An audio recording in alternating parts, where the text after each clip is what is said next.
Right. With Ralph K. Ginorio. Hatred blinds. Quote, nothing in this world warps a man's judgment as hatred does. Once a man allows himself to hate, he can neither think nor see straight, nor listen without distortion. Hatred is a terrible thing because it takes a man's senses away.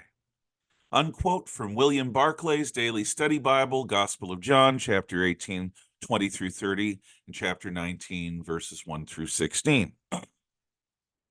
Many ancients viewed hatred as a demonic force capable of possessing a human being. To indulge in hatred was to invite a hostile being into yourself, one capable of stealing your volition and corrupting your soul. Only the ritual of exorcism could, by God's grace, drive out such an evil. Such exorcisms constitute a foundation of modern psychology. The intense interaction between an exorcist and the person fighting for control over his soul can, even today, work to break the power of certain mental illnesses when all else fails. This is because of the patient's active participation in his own cure, as well as his faith in its efficacy.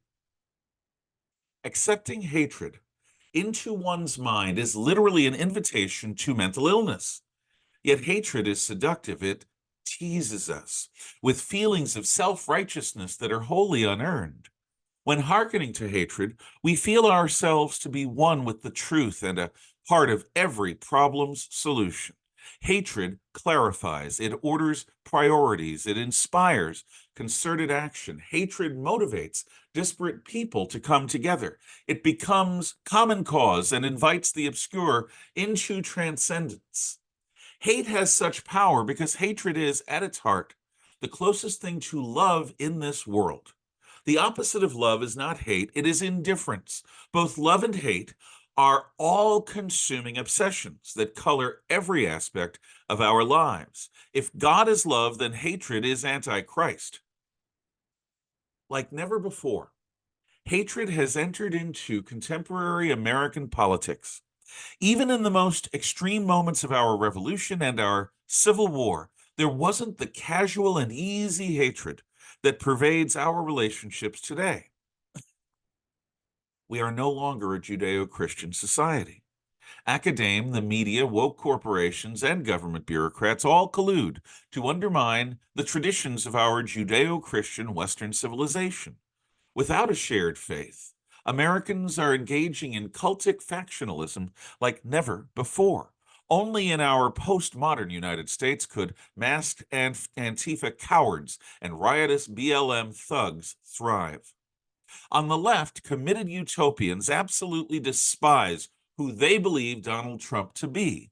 They disdain ultra-MAGA Republicans and hold anyone who they believe threatens our democracy with dissenting ideas.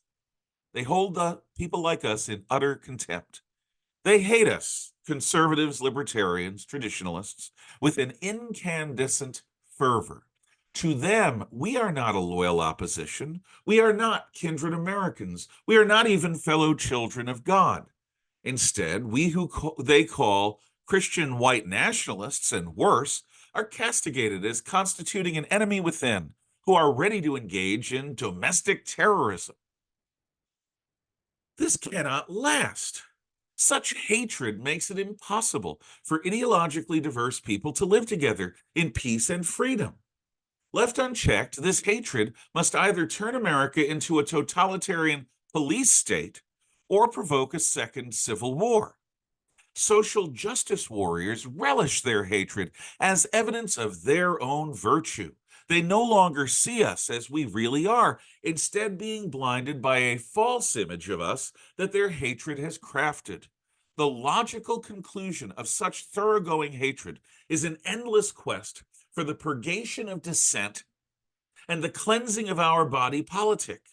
There is no natural end to such a purge for total purification, just an Ouroboros-like self-consumption, that's the snake eating its own tail, until literally nothing remains.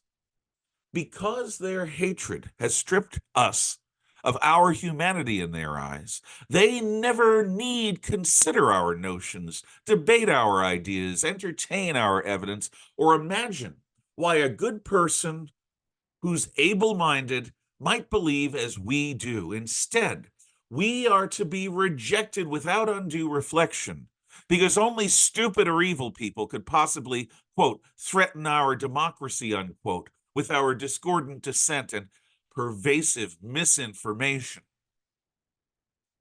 This is what we face: an unremitting hatred of everything about us. This will make any peaceable election nigh impossible, and it will threaten to undermine a peaceful transfer of power. Ironically, their hatred is becoming a self-fulfilling prophecy that threatens the ongoing existence of our American Republic. We must not ourselves indulge a hatred for our opponents.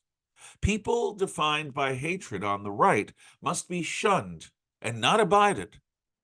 The only answer to hatred is a resolute love.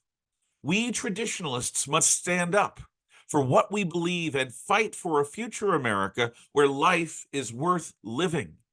We can do so with love in our hearts, love for America, hope for our future, and compassion for those among us who are lost. Quote, love your enemies and pray for those who persecute you, unquote. That's Jesus Christ in the Gospel of Matthew, chapter 5, verse 44. Thank you.